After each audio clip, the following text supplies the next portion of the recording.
I couldn't believe what I was seeing. One second I was helping my 12-year-old son Jake adjust his wheelchair and the next, some woman was shrieking like we had just committed a crime. That's not your spot. You're obviously not disabled. I turned around, completely confused, only to find a middle-aged woman with an over-the-top hairstyle and a permanent scowl standing just a few feet away. Her arms were crossed, her manicured nails clicking against her phone screen as if she was already dialing 911. Jake, my sweet boy who had been excited just moments ago to test out his brand-new wheelchair, shrank back. His muscles were weak from his condition and standing for too long exhausted him. The wheelchair was a necessity, not a prop. But this woman, this Karen, looked at us like we were scammers trying to steal a handicapped parking spot. "Excuse me?" I asked, trying to keep my voice even. "I said you can't park there," she snapped, rolling her eyes. "That's for actual disabled people, not for parents who want to park close for convenience." I blinked. This had to be some kind of joke. My car had a valid handicapped placard hanging from the mirror. Jake was literally sitting in his wheelchair, looking up at her with wide, confused eyes. "My son is disabled," I said firmly, stepping protectively between her and Jake. Karen scoffed. "Oh please. He looks fine. You people are the reason actual disabled folks struggle to find parking." I had dealt with ignorant people before, but this was something else. Jake, ever the optimist, tried to defuse the tension. Ma'am, I actually have a condition. My muscles don't work like other kids, so." "I don't care," she interrupted, waving a dismissive hand. "That's just what kids say when their parents tell them to lie. I've seen this scam before. You just want to take advantage of the system." I felt my blood pressure spike. "Lady, I don't have to justify my son's medical condition to you. Now if you'll excuse us, we'd like to go inside." But Karen wasn't done. In fact, she seemed to get more aggressive. She marched right up to Jake's wheelchair and, unbelievably, grabbed the handles. "If he can walk, he doesn't need this. Kids like him need to toughen up instead of being babied." Jake yelped, his hands gripping the armrests as she tried to jerk the wheelchair forward. That was it. I stepped in, shoving her hands away. "What the hell is wrong with you? Let go of my son's chair." Karen gasped like I had just slapped her. "Did you just assault me?" People were starting to gather. A man with a shopping bag paused mid-step. An older couple frowned, whispering to each other. A teenage girl pulled out her phone, recording. Karen's face twisted as she realized she was losing the argument. But then, like a true villain, she reached into her oversized purse and pulled out a small pink canister. Pepper spray. I barely had time to react before she aimed it at me. "You people always play the victim," she sneered. "Maybe this will teach you a lesson." Before I could shield Jake, she pressed the nozzle. Only, karma had other plans. A gust of wind picked up at the worst possible moment, and instead of hitting me, the spray blew directly back into Karen's face. She shrieked, staggering backward, clawing at her eyes. "Oh my God. My eyes. Help. Help." Jake and I sat there stunned. This woman, who had been so ready to attack us, was now stumbling blindly, tears streaming down her face as she wailed like a banshee. The teenage girl recording burst into laughter. "Oh my God, you just maced yourself." Karen was now on the ground, rolling like a fish out of water. I can't see. I probably should have felt bad. But honestly, I didn't. Not one bit. A mall security guard came running over, followed closely by an actual police officer. The moment Karen saw them, she switched tactics, still gasping dramatically. Officer. This man and his kid attacked me." The officer, a no-nonsense woman in her 40s, raised an eyebrow. "Is that so?" Karen pointed wildly in my direction. "Yes. They stole a handicapped spot, they assaulted me, and then they maced me." The officer looked at me. Then at Jake. Then at the group of bystanders, all shaking their heads. The teenage girl helpfully held up her phone. "I got the whole thing on video." The officer sighed, pinching the bridge of her nose. "All right, let's see it."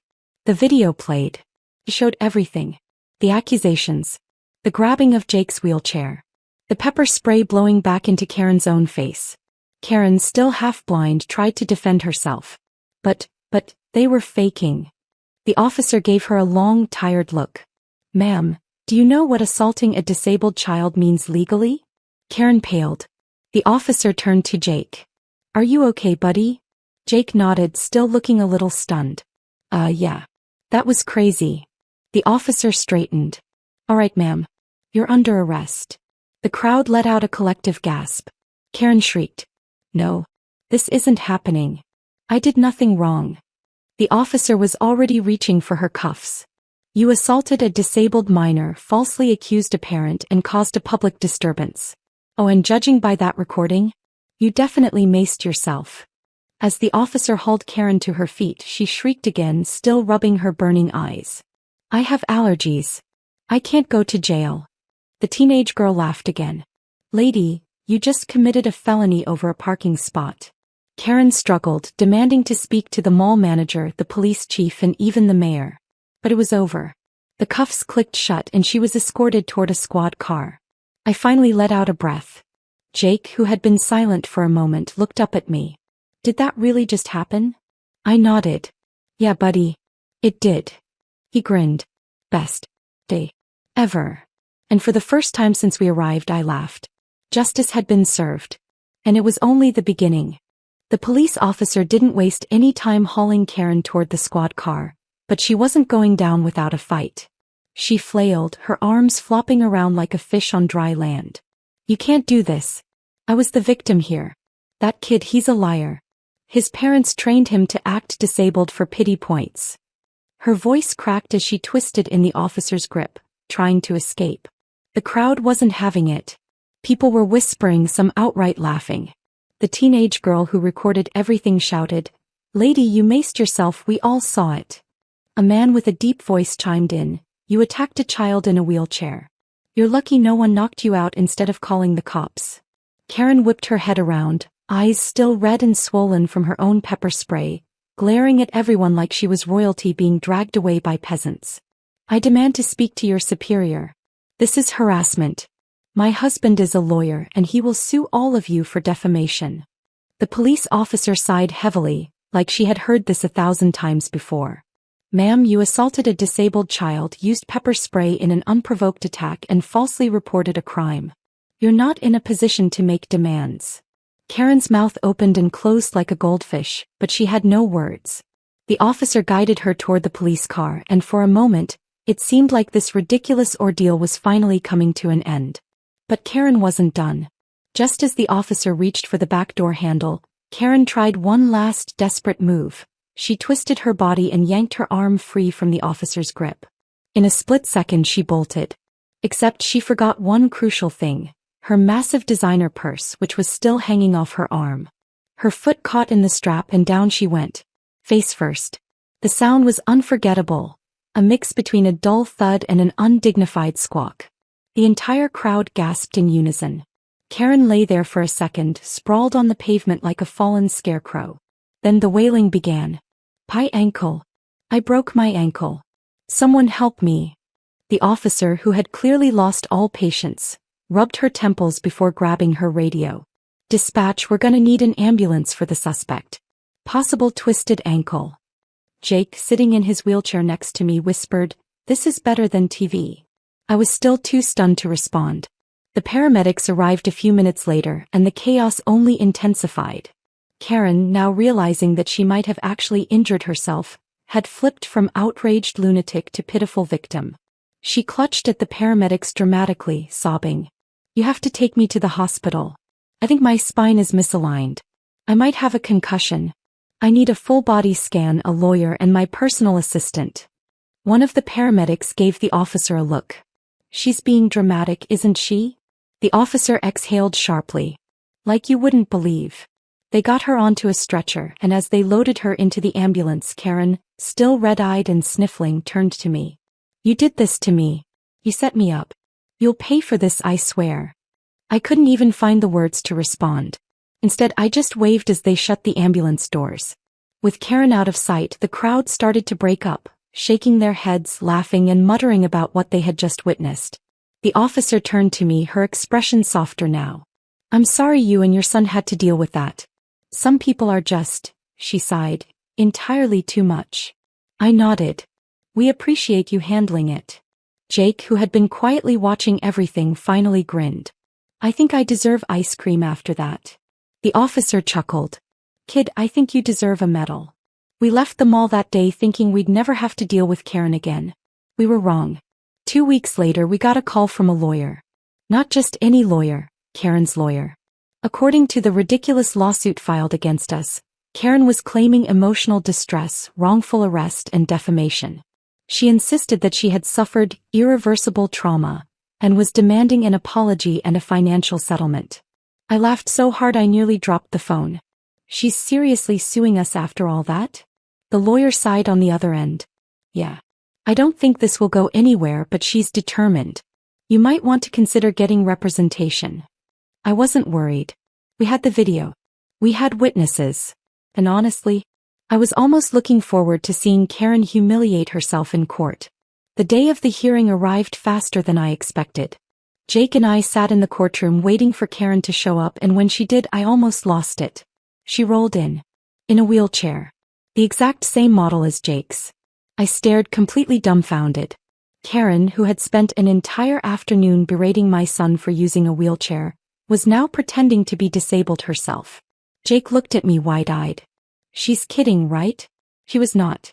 Karen's lawyer stood up and delivered the most absurd opening statement I had ever heard.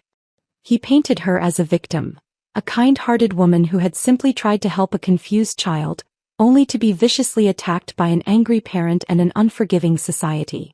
Karen sniffled dramatically in her wheelchair, dabbing her eyes with a tissue. I just wanted to make sure the boy wasn't being taken advantage of, she whimpered. And what did I get in return? Violence. Hate. Unlawful detainment. I almost choked. Then it was our lawyer's turn. He didn't need to do much. He simply played the video. It took exactly 30 seconds for the judge's expression to shift from neutral to completely unimpressed. He turned to Karen, eyebrows raised.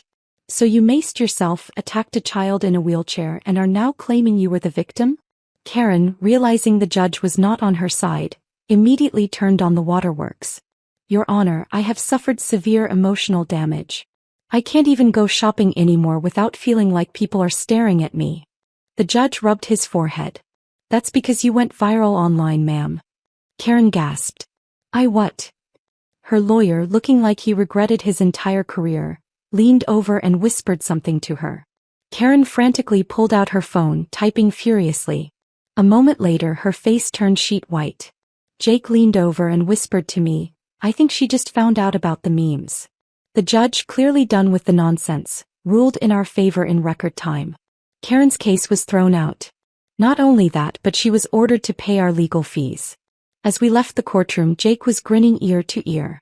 So, does this mean we're rich now? I laughed. Not exactly. But it does mean Karen won't be bothering us anymore. Or so we thought. A few months later we ran into her again. But this time the tables had completely turned. Karen, once a proud and entitled woman, was now working mall security. And when we walked past her, Jake couldn't resist. He gave her a big, exaggerated wave and said, Hey, need me to hold the door open for you? Karen scowled. But she said nothing. Because this time she was the one wearing the uniform. Seeing Karen in that mall security uniform was a moment neither Jake nor I would ever forget. The same woman who had screamed at us, attacked my son, and humiliated herself in court was now the one forced to hold the door open for customers. Her expression twisted when she saw us, but she didn't say a word. There was no screaming, no demanding to see a manager, no pointing fingers. Just a woman who had finally been served a dose of reality. Jake, never one to pass up a good moment, couldn't help himself. Hey, nice uniform. You gonna pepper spray any disabled kids today? Karen's face turned a shade of red I didn't even know was possible. She gritted her teeth but still said nothing. I could tell she wanted to snap back, but she had no power here anymore. Not in court, not in public, and certainly not in her new job. I almost felt bad for her. Almost. Word had spread quickly after the trial and Karen had lost everything. Her job in real estate, her reputation, and most of her social circle. Nobody wanted to associate with the woman who had gone viral for attacking a disabled child and then making a complete fool of herself in court. Clients dropped her. Her firm fired her. Even her own family distanced themselves. I later found out that her own daughter, the one who had stepped forward during the trial, had publicly denounced her mother's actions. Apparently, their relationship had been rocky for years, And the whole wheelchair incident had been the final straw. Karen's daughter was an ADA lawyer, someone who fought for the rights of disabled people for a living. And here was her own mother doing the exact opposite. Jake and I continued on our way, leaving Karen behind. I didn't expect to ever cross paths with her again, but life had a funny way of making things come full circle.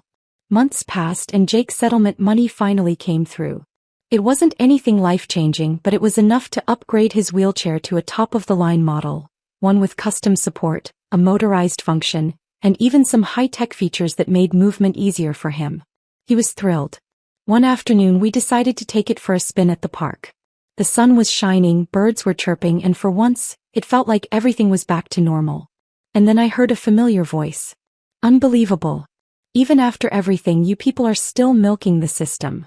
I turned and there she was. Karen. But she wasn't wearing a uniform this time.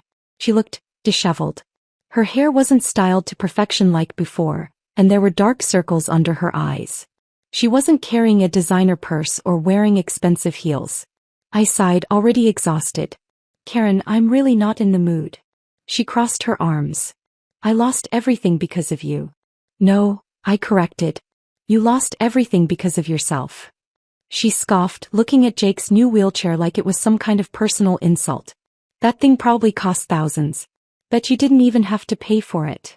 Jake, bless his heart, just smiled. Nope. Thanks to you, Karen. Her eye twitched. I could have left it at that. I could have just walked away and let her stew in her own bitterness. But something about the moment made me pause. She was angry. Not just in the way she had been at the mall or in court. This was different.